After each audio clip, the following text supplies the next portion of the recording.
C2 Himachal किसान सभा सहित अन्य जनवादी संगठनों ने हिमाचल प्रदेश में आरएसएस व अन्य संगठनों द्वारा सुनियोजित तरीके से फैलाई जा रही सांप्रदायिक घटनाओं, एक समुदाय विशेष के खिलाफ सांप्रदायिक हिंसा का वातावरण बनाने के खिलाफ प्रदेश में भाईचारा, एकता, अमन चैन स्थापित करने के लिए शिमला के कालीबाड़ी हॉल में एक विशाल अधिवेशन का आयोजन किया।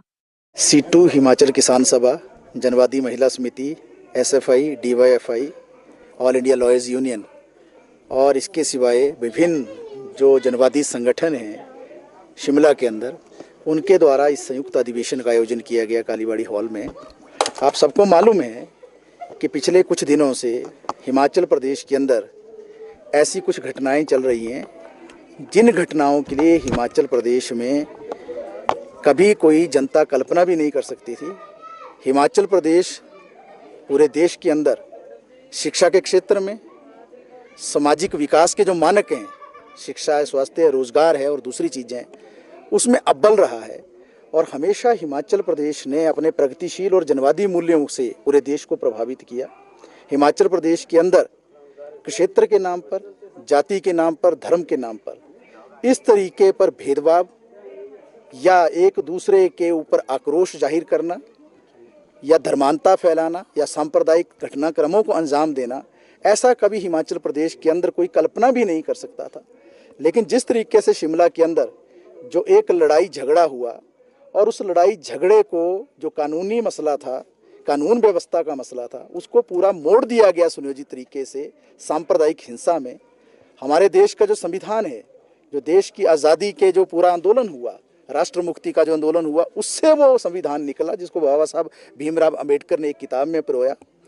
उस संविधान के प्रस्तावना में ही ये अंकित है कि हमारा देश एक धर्मनिरपेक्ष राज्य है, जहाँ पर सभी धर्मों का सम्मान है, जहाँ राज्य के अंदर धर्म का हस्तक्षेप नहीं है, धर्म में राज्य का हस्तक्षेप नहीं है, जहाँ पर हमारे संविधान के अनुच्छेदों में ही, अगर आप अनुच्छेद 14 का जिक्र करेंगे समानता का अधिकार, 15 का अगर आप जिक्र करेंगे वो भेदभाव को धार्मिक रूप से रोकता है, 16 का जिक्र करेंगे तो उसमें 16 में सबको रोजगार करने का हक है पूरे देश के अंदर कहीं भी।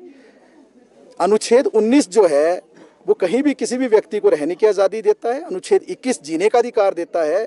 और अनुच्छेद 29 और 30 जो है, जो हमारे देश के अंदर अल्पसंख्यक, चाहे वो धार्मिक रूप में है या भाषा के रूप में भी हैं, सिर्फ धार्मिक रूप में नहीं, भाषा के रूप में भी हैं, उनके अधिकारों को भी सुरक्षित करता है।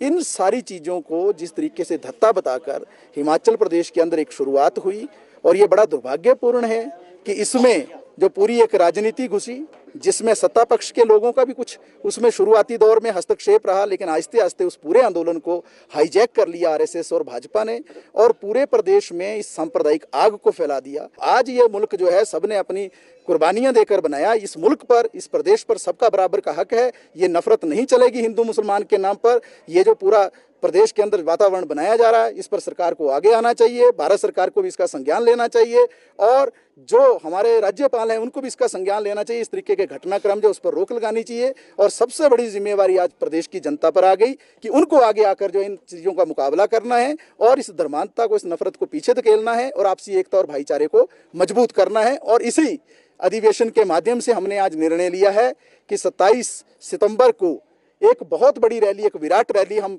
शिमला के अंदर करेंगे, और इस रैली से हम शुरुआत करेंगे अमन और शांति की अपील करते हुए। पूरे प्रदेश के अंदर इस आंदोलन को हम ले जाएंगे, जनता के बीच में जाएंगे, पर्चे वितरित करेंगे, उनको जागरूक करेंगे, उनका सहयोग मांगेंगे, क्योंकि अगर एकता और भाईचारा रहा तो प्रदेश बचेगा। अगर एकता और भाईचारा नहीं रहा, नफरत रही और इस तरीके का वातावरण सांप्रदायिक हिंसा का, उन्माद का, नफरत का अगर होगा तो प्रदेश भी नहीं बचेगा, देश भी नहीं बचेगा। वैध और वैध का जो प्रश्न है, इसको डिसाइड किसने करना है, इस पर जो है माननीय न्यायालय हैं वो हस्तक्षेप करेंगे, जनता उसमें अपनी राय दे सकती है, लेकिन जो प्रशासन है, जो विभिन्न संस्थाएं हैं, वो उस पर जो है अपनी राय रखेंगी।